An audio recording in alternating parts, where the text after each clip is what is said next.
Hello everyone, and welcome to today's video. This video is going to provide you with a comprehensive introduction to the installation and configuration procedures of GrowBoost X. GrowBoost X is a power regulator that can automatically adjust its power output according to resistive loads via wireless commands.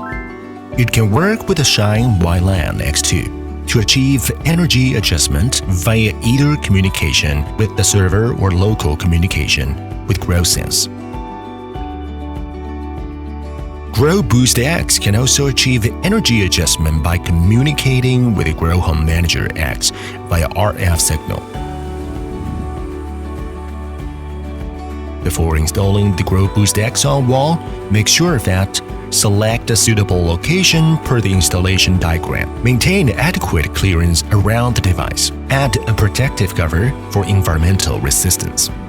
The following tools are necessary for installation. Please unbox the product and check the contents, including all accessories, to ensure everything is present and complete. Quick installation guide. GrowBoost X antenna, screws, multi-pin terminals, PT1000 temperature sensor. Shine LAN X2 data logger is necessary if you want to connect GrowBoost X with the Growatt online server. Install the wall-mounted bracket by positioning it, drilling 3 marked screw holes, inserting anchors, and securing it with tightened screws. It is recommended to position the unit first, then disassemble the GrowBoost X before mounting it on the wall. Next part is the GrowBoost X appearance and interface introduction. Indicator lights, buttons, power cord terminal, load wire terminal, signal wire terminal, USB terminal, which is used to connect with data logger. Loosen and remove the screws on the waterproof cover. Feed the cables through the waterproof joints of the cover. The input cable is marked as AC in and the output cable as out. Antenna and temperature sensor RS485 cables are externally labeled. The wire harness connects to the 3 terminals, securing them with screws. The 5-pin 3-phase input terminal is for power input, and 3-pin output terminal is for loads. And the 3-pin RS485 and 12 VDC terminals are for future communication applications. Ensure proper alignment of the holes when attaching to the terminals to avoid incorrect connections. The varying load configurations correspond to different wiring options. Customers can connect the GrowBoost X to a single-phase load, 2 single-phase loads, 3 single-phase loads, a 3-phase load,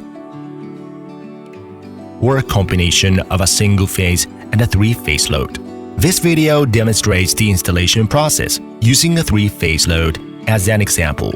If the immersion heater lacks a temperature sensor, the GrowBoost X will need to rely on the PT1000 temperature sensors. For a 3-phase load, the T2 terminal of the PT1000 needs to be connected. Connect the wire to the male terminals, then attach it to the corresponding female sockets for input, output, temperature sensor, antenna, and USB. Secure the connections by tightening the screws on both sides of each terminal.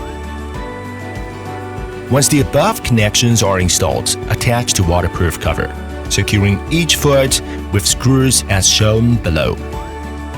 Align the holes on the back of the GrowBoost X with affixed screws on the wall and hang it up. Please ensure that the device is securely mounted and will not loosen.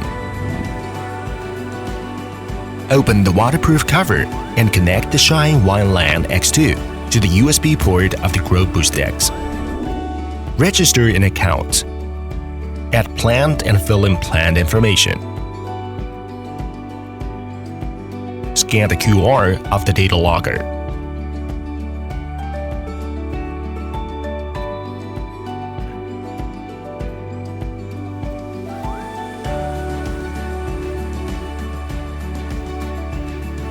Input Wi-Fi username and password.